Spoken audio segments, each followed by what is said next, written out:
Segunda-feira sangrenta aqui para o mercado americano e também para os mercados globais diversos. Tivemos aqui até um circuit break lá do Nikkei, lá do Japão, chegando a níveis tão baratos quanto em agosto de 2024, quando teve aquela crise de liquidez do carry trade e diversas ações ainda sentindo muito toda a insegurança e incertezas da guerra tarifária. Galera, lembrando que esse vídeo não é uma recomendação de investimentos. O S&P 500 oficialmente entrou num território de bear market. Então, do topo histórico que ele tinha até o fundo que ele fez agora pela manhã, enfim, ele caiu aqui mais de 20%, 21% aproximadamente, tá? Isso é o chamado território técnico aqui de bear market, mercado urso, mercado vendedor, um mercado que muitas vezes demonstra crise e problemas, tá certo? Não tem muita novidade, a gente sabe que esses percentuais eles vêm, eles vão, em algum momento ele pode bater esse tipo de drawdown, mas em muitas dessas situações são péssimos momentos para você achar que é hora de vender, tá? Então tem que tomar um certo cuidado.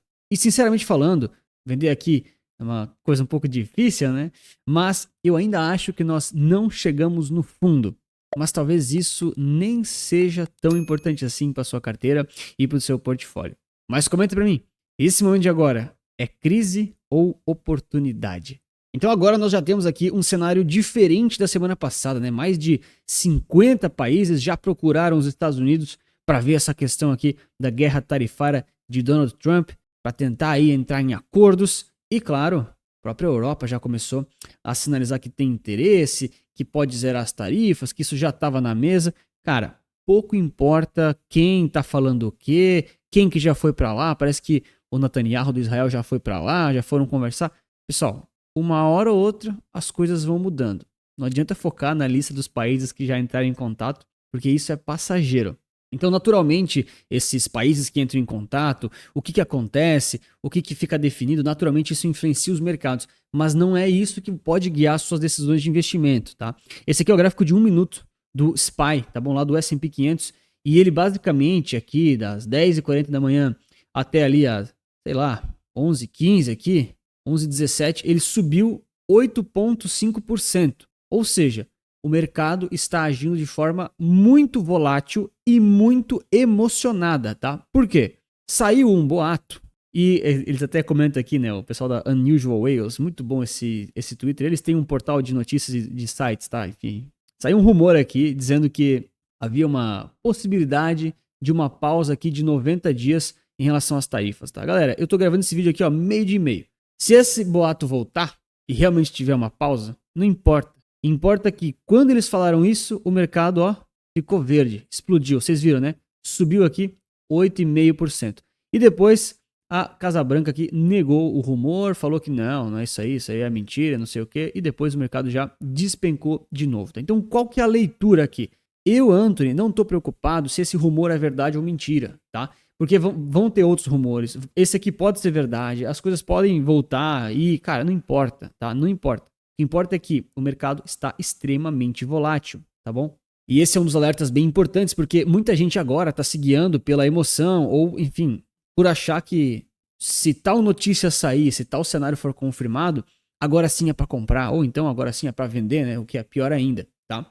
Alguns motivos aqui pelos quais eu acho que o mercado não fez fundo ainda, e depois eu vou falar por que talvez isso realmente não seja tão relevante. Tá? Primeiro, muita volatilidade. Tá? Então ainda tem muita gente entrando e saindo das posições por achismos, por apostas, por medo ou por ganância. Tá? Isso, inclusive, no âmbito institucional dos grandes fundos. Segundo ponto, cara, uma questão mais técnica, né? Tem vários pontos, mas tem o vencimento de opções, que tem muita gente para ser liquidada, para virar pó. Cara, tem vários detalhes. Mas, segundo ponto, o mercado, depois de grandes quedas, ele naturalmente busca alguns repiques, tá? Não quer dizer que dá para prever exatamente aonde que vai ser o repique ideal, sabe? Não adianta, Anthony, você vai fazer o desenho do repique, é bem aqui. Cara, pode ser que seja ali, pode ser que não seja, pouco importa, tá? Esses repiques, eles vêm por muitos motivos, né? Muita gente tirando lucro, muita gente comprando de longo prazo, opções também interferem, mas eles geralmente aparecem, tá? Inclusive, hoje, por subir quase 9%, né? 8,5% aqui praticamente, isso já é, de certa forma, um repique, tá bom? Mas, semana passada, por exemplo, a gente teve várias quedas de pânico já, tá? Quando a gente tem esses gaps aqui no gráfico, significa que o mercado ele estava em pânico, tá bom? Aqui eu estou olhando o SPY, que é o mercado à vista, né? Um ETF de mercado à vista, mas no mercado futuro ele fica um candle vermelhão, né? Deixa eu fazer aqui, ó. Tem uma visão um pouco diferente de como é que é no mercado futuro, né? Ele fica mais ou menos assim, tá? Fazendo aqui, forçando um pouco a barra. E o que isso quer dizer? Que aqui o mercado ele panicou. Então, em futuros, ele andou antes que o mercado à vista, tá? E o que isso significa? Que as pessoas que moveram isso não foram, geralmente não é uma pessoa física, uma pessoa convencional, tá? É um instrumento usado para, enfim, para proteção de carteira, de fundos. Cara, o buraco é mais embaixo. E aí muitas pessoas físicas, por exemplo, agora se assustam, ou sexta-feira, ou quinta-feira, e pedem resgate de fundos convencionais, não ETFs. Fundos de gestão ativa, por exemplo. E esses fundos, eles não vendem no D0. Um ETF você vende no D0, talvez recebe no D2, mas um fundo convencional, às vezes, tem 5 dias de liquidez, 15, às vezes 30. Então, muitas vezes o cara vendeu aqui, ele solicitou resgate do fundo aqui, e aqui depois o mercado vai ficar de lado, né? Opa, ele vai andar para onde ele andar, ele pode subir, ele pode cair, não importa. Pode ter um repique, isso acontece bastante. Quando tem repique, o pessoal que opera mercado, que são grandes fundos, grandes investidores, eles vendem de novo, tiram lucro, abrem hedge para proteção, aí o mercado vai lá e despenca de novo, e os caras que solicitaram resgate acabam vendendo e resgatando as cotas aqui, ó, no fundo do poço, né, no fundo do fundo mesmo. Realmente por uma questão de timing muito ruim, né, lamento, o cara tentou vender no pânico, ele tá utilizando do timing, e ajuda também a pressionar todo o mercado para baixo, tá? Agora, pouco importa se essa teoria específica vai acontecer ou se o mercado vai repicar e subir com tudo de novo, se ele vai derreter mais. Talvez isso não seja o mais importante, essas não sejam as perguntas certas para a gente fazer, né? É muito mais importante a gente avaliar o mercado de forma racional, não emocionada e ver o que ele está nos dizendo. E nesse momento, o que o mercado está me dizendo, pelo menos, é que ele está extremamente emocionado, seja lá se ele está com ganância de comprar muito, muito barato ou medo de vender quando está muito barato também, enfim. E nesse momento ele ainda não sabe o que vai acontecer. Eu mostrei essa tabela na semana passada, eu olho isso aqui praticamente toda semana e a gente tem aqui 1, 2, 3, 4 cortes de juros projetados para esse ano lá nos Estados Unidos, tá? Em algum momento chegou a ser 5, nesse momento não, isso aqui oscila bastante, ok? De novo, né, indecisões do mercado, mas a gente tem que analisar de forma o mais racional possível aquilo que o mercado está dizendo. E ele não vai dizer necessariamente para onde é que ele vai ir. Ele vai dizer assim, o que eu estou sentindo. E ele está sentindo novamente muito medo, muita incerteza, muita insegurança. Mostrei na semana passada, vou mostrar de novo. Esse aqui é o VIX. Ele é um agregado de um monte de opções e de volatilidade dos índices americanos. Ele é conhecido como o índice do medo. Tá? Então, quando o VIX dispara, quando ele explode, quando ele sobe muito, significa que o mercado está com muito medo, incerteza, receio, volatilidade, tá? Isso acontece aqui sempre em períodos de crise, períodos de receio, tá? Pode ver aqui nesse pico que eu estou mostrando aqui desse lado, né? Foi justamente aquela questão do carry trade, lembra que eu comentei do Japão, quando teve circuit breaker lá também? Então tivemos circuit breaker no Japão aqui também, os Estados Unidos ficou próximo de ter circuit breaker ali também. Vamos ver aqui 2020, olha só, opa, 2020, o que teve em 2020? Você que já esqueceu, teve Covid, né, pandemia, então muito medo, muita recessão, bolsas caem, tá certo? Então a gente ainda tá em período aqui de medo, de receio e de desespero, tá? Esse é o sinal que o mercado tá nos mandando. Também você consegue ver e medir aqui através desses índices de medo e ganância aqui da CNN, ainda tá em 4, né? Semana passada já tava em 4, é muito, muito medo, pessimismo exagerado. Os Estados Unidos vão quebrar, cara, tem gente falando que os Estados Unidos vai quebrar. Pô, para pensar, né? O Brasil, com os suas centenas de anos aqui de dedicação, nunca foi um país muito bom, né? A gente tenta, mas tem coisa para melhorar aqui no Brasil, né? E o Brasil, efetivamente, com todos os defeitos, dificuldades, governos, troca de moedas, ele nunca quebrou.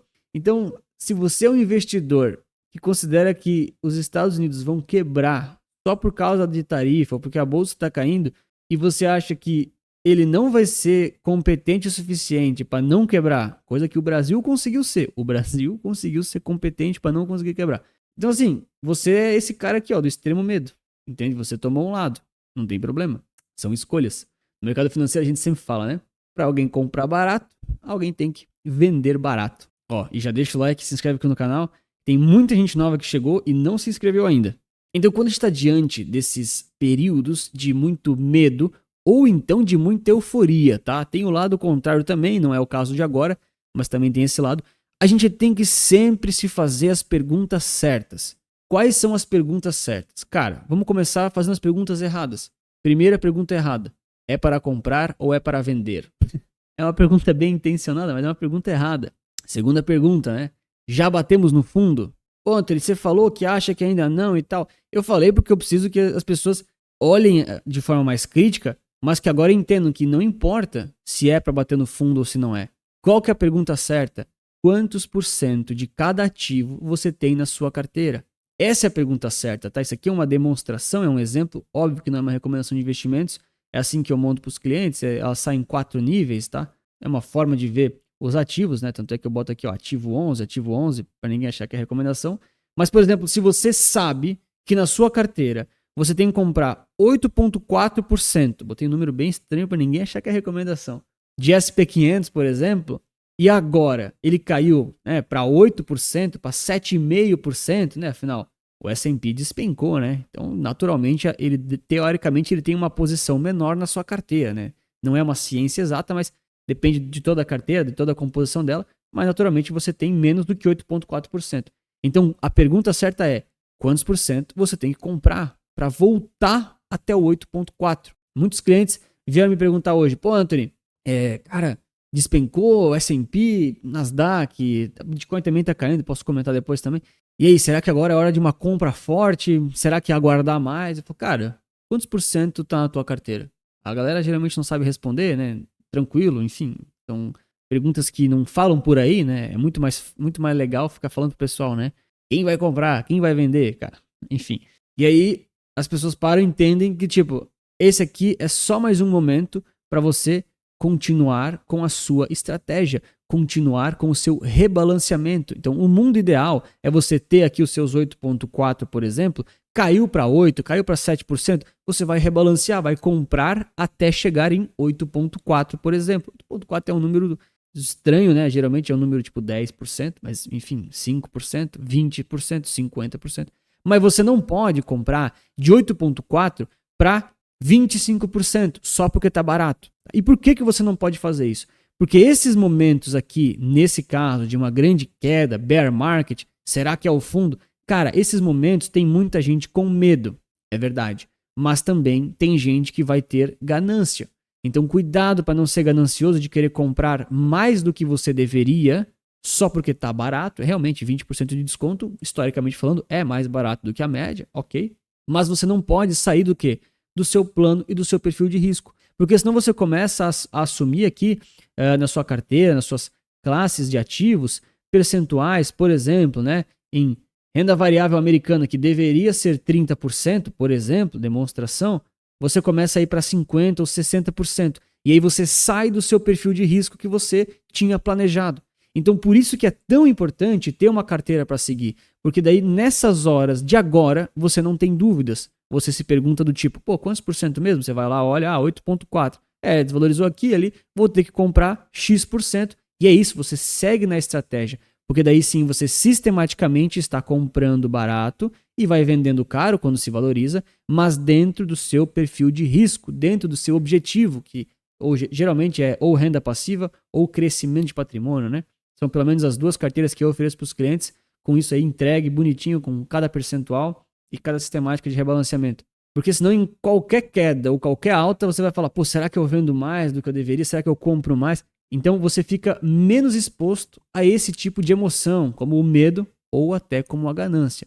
Ah, Anthony, eu estou disposto a mudar o meu perfil de risco, né? Então era 8,4, agora eu quero que seja 15. Então, ok. Se você está fazendo isso de forma consciente e realmente coerente em assumir mais risco, porque você tem perfil para isso, porque você se sente confortável, não tem problema. É um percentual bom também. Mas, e o resto da carteira, né? Tem ativos descorrelacionados? Você está protegido, por exemplo, em renda fixa de diversos países? Você tem, por exemplo, ativos de renda variável que não sejam apenas dos Estados Unidos, com outros tipos de exposição? Essas coisas são importantes, tá? De novo, eu gosto da economia americana, eu acho que eles são... Cara, os caras são muito inteligentes, cara. Não é possível que o brasileiro da sua cadeira e do seu sofá se ache mais inteligente do que a equipe econômica da maior potência mundial. É muita prepotência, sabe? Cara, um mínimo de humildade. Não é possível que as pessoas não... O cara não acha que o Trump não pensou que isso poderia acontecer. Cara, eles têm um plano. Eu entendo que muitos brasileiros estão frustrados que o plano que está sendo executado não está beneficiando eles ou é contra o que eles querem. Eu vi muita emoção dos investidores. Eles querem estar certo. Eles querem que o mercado faça o que eles desejam, o que é bom para eles. Mas isso só mostra como eles estão na ponta errada. Não vai controlar o mercado. Ou você navega com o mercado e se beneficia junto, ou você fica de fora, passa raiva. Cara, enfim, né? Aqui no Brasil, historicamente, o pessoal passa raiva. E, cara, passou raiva de bolso vazio. Tá tudo bem. São escolhas. Eu simplesmente escolho olhar para o mercado, tentar ser mais realista, tentar ser mais racional e não tentar estar certo. E também não tentar ser melhor que o mercado, né? Quem conhece aqui o canal, já segue há mais tempo, sabe, né? Eu prefiro comprar os índices. Eu nem prefiro fazer stock picking pela complexidade que é. Mas isso é discussão para outro momento. E no final das contas, o que vai acontecer na prática, ninguém sabe. Mas você precisa estar preparado para os cenários melhores e para os cenários piores. Então é bom olhar o lado ruim com um pouco de pessimismo, um pouco de criticidade. Com toda certeza é bom, é importante, é uma obrigação de todo mundo. Olhar para os dois lados, né? Agora é o seguinte, não adianta ficar fixo numa narrativa e aí depois, em uma semana, as tarifas somem ou a notícia muda, porque essas notícias, pessoal, essas notícias elas são feitas para chamar a atenção da galera, tá? Daqui a 1, 2 semanas já mudam a narrativa. É assim, cara, é assim que o mundo funciona. Não adianta mudar, não adianta ficar bravo, tá? Não adianta ficar revoltado. E se você não pegar o bonde, né, da forma certa, fazendo DCA, entrando fracionado e se aproveitando de momentos que muitas vezes existem oportunidades no mercado, você sempre vai pagar caro. E quando as coisas caírem, que é natural das finanças, né? Minha renda variável, varia, né? Aí você vai passar raiva, entendeu? É o que mais tem, tá? Esse gráfico aqui mostra sobre, aqui na parte de baixo, né? EPS é Earnings Per Share, né? É lucro por ação, basicamente, tá bom? Então esse aqui mostra basicamente o lucro médio ali por ação do SP500, né? O nosso balizador principal aí, pelo menos do mercado americano, né? E o que acontece, né? Quando o SP500 ele faz fundos, tá? Vamos lá. Ó, aqui ele tá fazendo um fundo, bottom é fundo, tá bom? Ele pegou aqui o exemplo de 2020. O lucro por ação não estava fazendo fundo, tá? E o que muitos investidores mais iniciantes, enfim, ou arrojados, eu diria, fazem? Eles esperam o lucro das ações aqui embaixo caírem para daí falarem, agora as ações estão lucrando menos, eu vou comprar a bolsa. E aí ali em cima, na realidade, né, o que acontece? O mercado aqui, ó, já estava fazendo o topo histórico de novo. Por quê? Porque o mercado antecipa tudo. O mercado ele já absorve a crise, ele já absorve os efeitos da crise antes da crise e da recessão chegar. Então entende o que eu estou falando, porque não é que eu estou negando que podem haver problemas, que não vai ter recessão de jeito nenhum. Eu não estou falando isso. Pode ter problema, pode ter recessão, pode ter problema para rolar a dívida, pode ter um monte de coisa. O que eu estou falando é, quando isso acontecer, aí sim as pessoas vão estar querendo comprar o mercado financeiro porque ele vai estar barato, né? no meio do problema. Só que o mercado já está antecipando esses problemas, ele já está precificando. E aí cabe a nós, a você, eu, enfim, os clientes aí também, saber se aproveitar dessas situações de forma estratégica, calculada, sem emoção nem, né, de medo nem ganância, para conseguir fazer investimentos que sejam bons para o seu bolso e não para o bolso de mais ninguém. Por isso que eu defendo tanto ETFs, né? Eles são bons para o seu bolso, são muito mais líquidos, baratos, diversificados, com exposição global e, claro, grande maioria das vezes, livres de conflito de interesse. Mas comenta para mim aqui embaixo, né? Você acha que realmente é o fim do imperialismo americano? Acabou tudo? Você pode... o pessoal deu hate no meu último vídeo, xingaram um monte, mas eles não se deram conta que eles estão reclamando no iPhone, no YouTube, falando mal, sendo que ano que vem eles vão comprar outro iPhone, vão continuar comprando Apple, usando o Google, enfim, xingando no Facebook, que é a Meta, e provavelmente pedindo alguma coisa para a Amazon entregar para eles, achando que o imperialismo americano vai acabar, né? Bom, são teorias, né, galera? O mercado financeiro é legal por causa disso, né? Para alguém poder comprar, alguém tem que querer vender. Então existe uma discordância natural das coisas e eu acho isso maravilhoso. Vou deixar recomendado aqui esse vídeo aqui de onde eu procuro dados econômicos para me informar, cuidado, não são notícias, e cuidado com as opiniões que estão lá dentro. Mas você vai ter os melhores dados econômicos gratuitos disponibilizados para você fazer as suas análises e ter a sua própria opinião. Cuidado com as opiniões lá de dentro, tá bom? Muito obrigado pela sua inscrição e seu like. Lembre-se que investir certo resulta capital.